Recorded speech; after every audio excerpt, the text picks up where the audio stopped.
नशे में धुत एक अमीरजादी ने जब दिन दिहाड़े बाप बेटी को चींटियों की तरह मसल दिया तो उस वक्त एक बात जिस पर पूरा पाकिस्तान मुत्तफिक था वो ये थी कि आज से पहले कभी किसी रईसजादी को सजा हुई है जो आज होगी। और फिर वही हुआ कि आज कातिल ने मकतूल के घर वालों को मना लिया है और दो इंसानों को माजरत के साथ, लेकिन मुझे कहने दीजिए कि कुत्ते की मौत मारकर 4 दिन में मुजरिम बाहर आ गया, और वो भी मजलूम की मुआफी लेकर या दियत लेकर।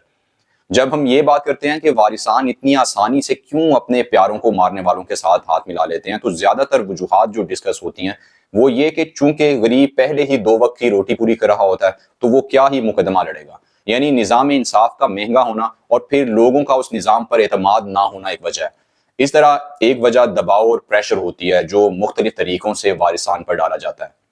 रियासत का मजलूम के साथ खड़ा ना होना भी एक बड़ी वजह है, और यकीनन ये तमाम वजूहात इस तरह के राजीनामे की बुनियाद बनती हैं। लेकिन एक मसला जो डिस्कस नहीं होता, जो मुझे लगता है कि सबसे बड़ा मसला है, और वो है ऐसे वाकयात पर हमारा माइंडसेट। हमने जो हर चीज को खुदा पर डाल रखा है, ये माइंडसेट इस तरह की मुआफियों की बुनियाद बनता है। ऐसे वाकयात के बाद ये बातें हो रही होती हैं कि खुदा की मर्जी थी, वरना कौन किसे मार सकता है, उनकी जिंदगी ही इतनी थी, वो उस वक्त होते ही ना वहां पर अगर उनकी और जिंदगी होती। ऐसी और बहुत सी तौजीहात पेश की जा रही होती हैं। ऐसे लगता है कि हमने ऐसे वाकयात का असल जिम्मेदार खुदा को बना दिया और हम उसे खुदा की मर्जी कहकर खुदा के नाम पर मुजरिमों को माफ करते जा रहे हैं। आप माने या ना माने, किसी भी तरह की कानूनी कार्रवाई से भागने की ये माइंडसेट बहुत बड़ी वजह है।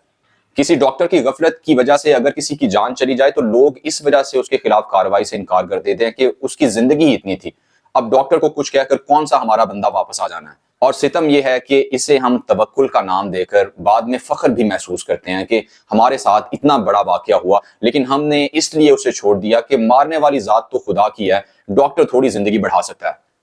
अब इस माइंडसेट से ये हो रहा है कि ऐसे लोगों को शह मिल रही है, क्योंकि जब गफलत पर पकड़ ना की जाए तो उस गफलत का बार बार सरजद होना एक फितरी अमल है। यानी जब हम किसी की मुजरिमाना गफलत पर पकड़ नहीं करते तो गोया हम उसे किसी और को मारने का लाइसेंस दे रहे होते हैं।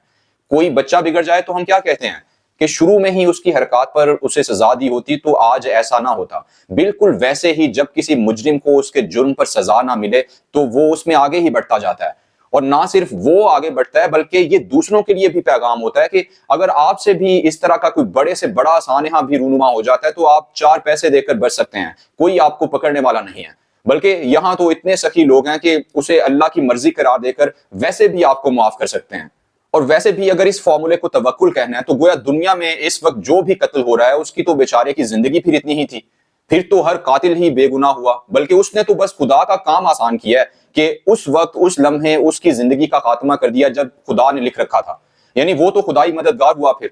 और फिर तो मेरे ख्याल से कोई भी जो कुछ भी करता फिरे इसमें तो किसी का कसूर ही नहीं है, वो तो वैसे ही लिखा हुआ था।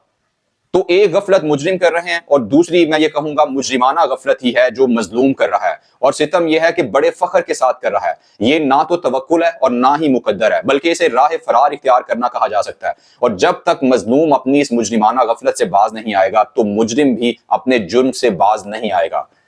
और फिर इस मुकदमे में तो ये चीज इस्टेब्लिश हो चुकी है कि खातून नशे में थी, तो ऐसे में सिंध हुकूमत क्यों इस मुकदमे में फरीक नहीं बनी, और इसे सिर्फ 2 फरीकैन का तनाजा किस तरह रहने दिया गया और खातून की जमानत होने दी गई। यानी इस तरह आप लोगों को ये लाइसेंस दे रहे हैं कि वो बड़ी बड़ी गाड़ियों में बैठकर नशे में धुत लोगों को कुचलते जाएं, तो हुकूमत हाथ पर हाथ धरे अमीर को गरीब की झोली में चंद पैसे डालते हुए देखेगी, या फिर गरीब को अल्लाह के नाम पर मुआफ करते हुए देखेगी और ये कहेगी कि ये तनाजा हल हो गया। ये तो रोड एक्सीडेंट था, कल को कोई भी हाथ में पिस्टल पकड़े नशे में धुत किसी को भी मारता फिरे और बाद में वो पैसे देकर आजाद हो जाए। ये दियत का कानून हरगिज नहीं है, ये पूरी रियासत की नाकामी है। तो इस तरह नशे की हालत में गाड़ी चलाते हुए अवामुन नास को कुचल देना ये किसी भी तरह 2 फरीकैन का मामला नहीं है, बल्कि इसमें रियासत सबसे बड़ी फरीक है जिसकी ये जिम्मेदारी है कि वो लोगों की हिफाजत करे। और इस तरह के कत्ल भी मैं समझता हूं कि रियासत के जिम्मे आते हैं अगर वो इस तरह कातिल को आजाद रहने देंगे।